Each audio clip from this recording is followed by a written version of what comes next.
Rum rum, that's a nice fucking tank.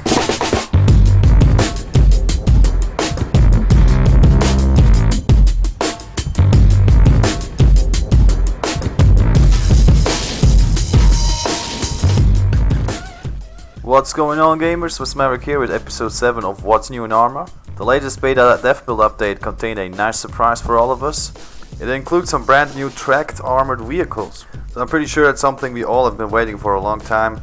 I know I did. Unfortunately, they are not main battle tanks, they're just like tracked light armored vehicles or APCs. But still, it's better than nothing. There are two new vehicles. On the OPFOR side, it's the BTR-K Kamysh. If I pronounced that correctly.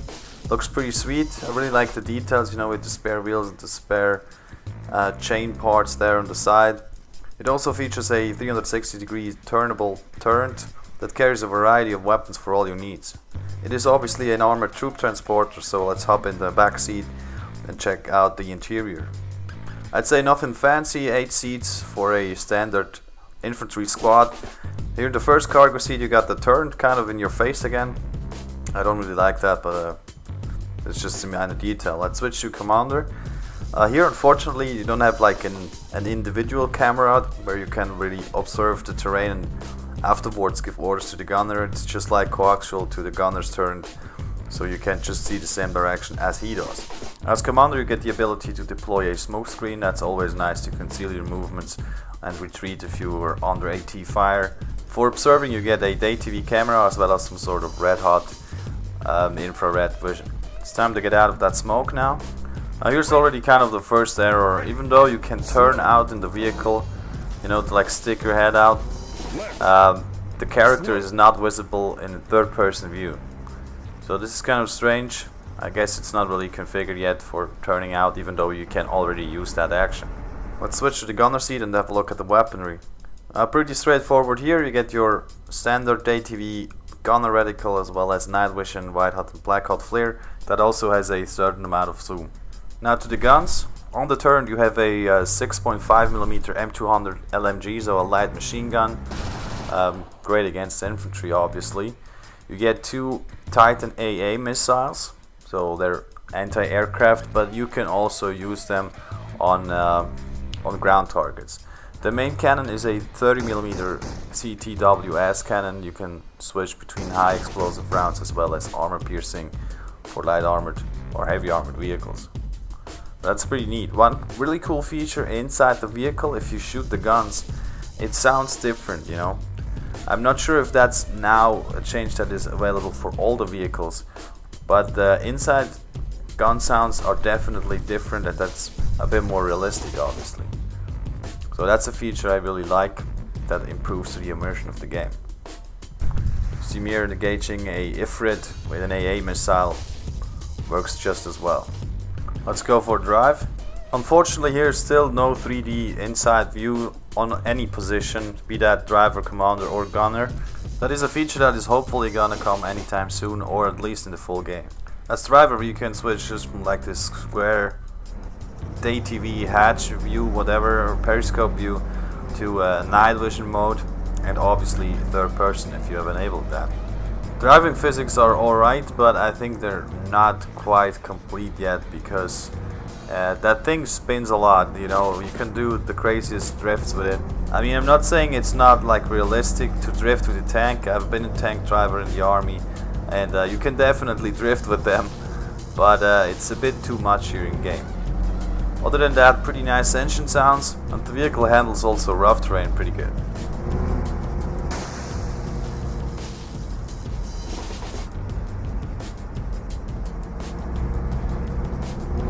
Alright, I guess that covers the BTR-K on the OPFOR side. Now we're gonna go for the BLUFOR vehicle, which is the IFV-6c Panther. Unfortunately here, again, as with all the other NATO vehicles, a pretty boring paint job. Nothing really fancy about that, it's just beige. The vehicle design is pretty nice, although the rather small turret doesn't really match the size of the vehicle itself. Also, this APC is a 8-person troop carrier, so 8 infantrymen in the back. Pretty nice seats. A bit more space than in the other vehicle, I'd say, especially on this first cargo slot. You don't have the that turned like right in your face on the side. The commander view is again kind of coaxial to the gunner view, so you cannot turn individually and observe the area. To observe, you get the ATV camera as well as wide out and green hot flare. Here turning out does work, or basically it is like displayed properly, so you see the commander's head sticking out of the hatch. That's a detail that adds to the realism. Now before we leave the base and have a closer look at the driver and gunner position on this vehicle, as well as the handling in the terrain, I want to show you the damage model, or basically I'm going to shoot some AT rounds at those two light armored vehicles, and we're going to see how much it takes to destroy them. I'm going to fire some AT guided missiles with the Titan launcher. I'd say those are the most effective ones in the game so far. To destroy one of the OPFOR's APCs, you just need one shot, so that's not really a lot for an armored vehicle. Let's fire around at the blue for one. If I can get the lock straight. Here goes. We got impact, but no explosion just yet. If you wonder why the OPFOR vehicle is still there, it's because I use a respawn script, so it respawns after a few seconds. Okay, second missile did the job, so apparently the health level is not the same for those two vehicles. OPFOR seems to be a bit weaker. I've also tested it with like different angles. I also shot at them from the rear, but I don't think that the armor plates on the vehicle have any effect. Yeah, you know, on the damage it takes depending on from where the missile actually hits.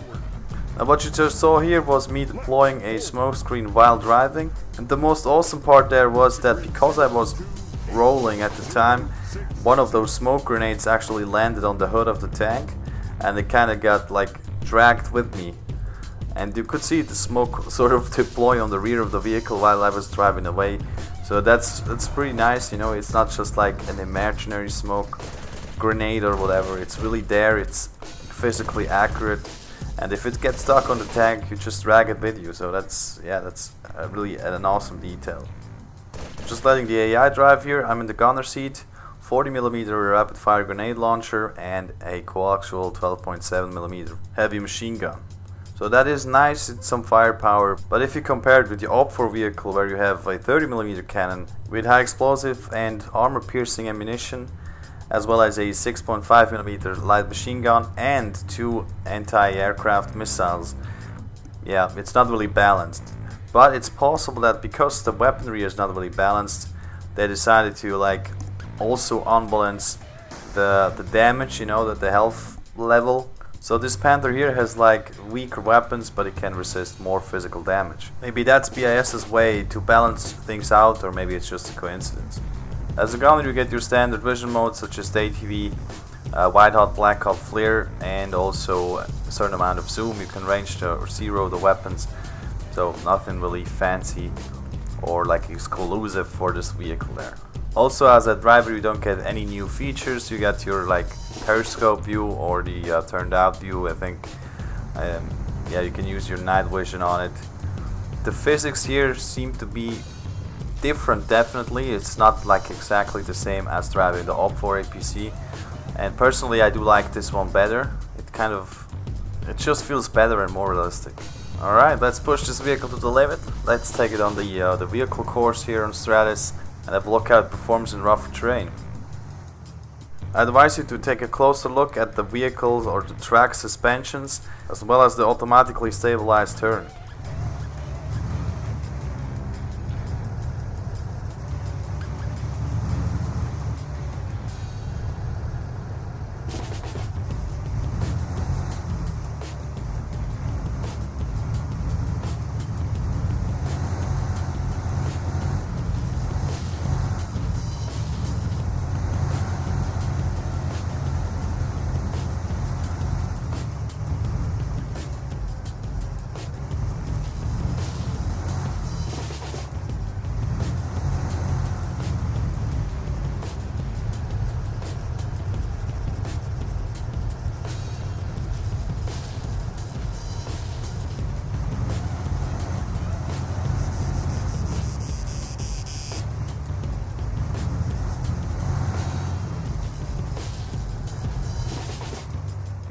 As much fun as this is, I gotta go now, gents. Thanks a lot for watching the video. Please give it a thumbs up.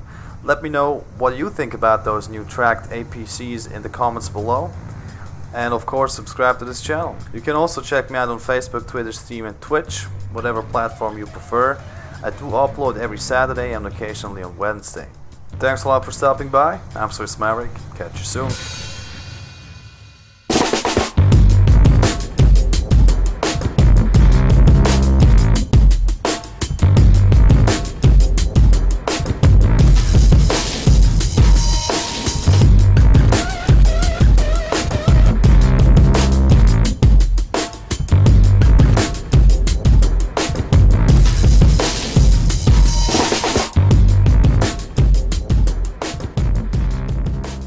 Fortunately, you don't have like an individual camera where you can really observe the terrain and afterwards give orders to the gunner. It's just like coaxial to the gunner's turn, so you can just see the same direction as he does. As commander, you get the ability to deploy a smoke screen. That's always nice to conceal your movements and retreat if you are under AT fire. It carries a variety of weapons for all your needs.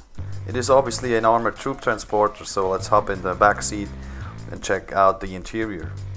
I'd say nothing fancy, 8 seats for a standard infantry squad.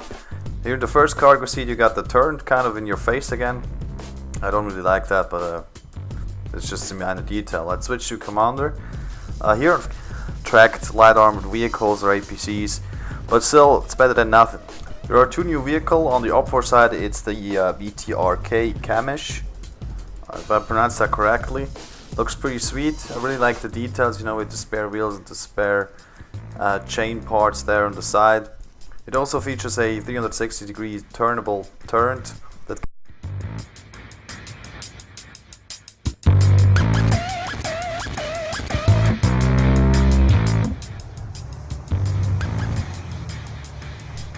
Rum, that's a nice fucking tank.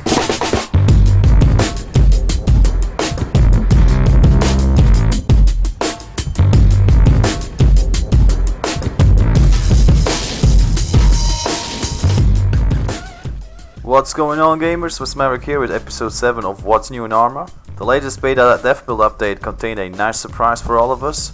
It includes some brand new tracked armored vehicles. So I'm pretty sure it's something we all have been waiting for a long time. I know I did. Unfortunately, they are not main battle tanks, they're just like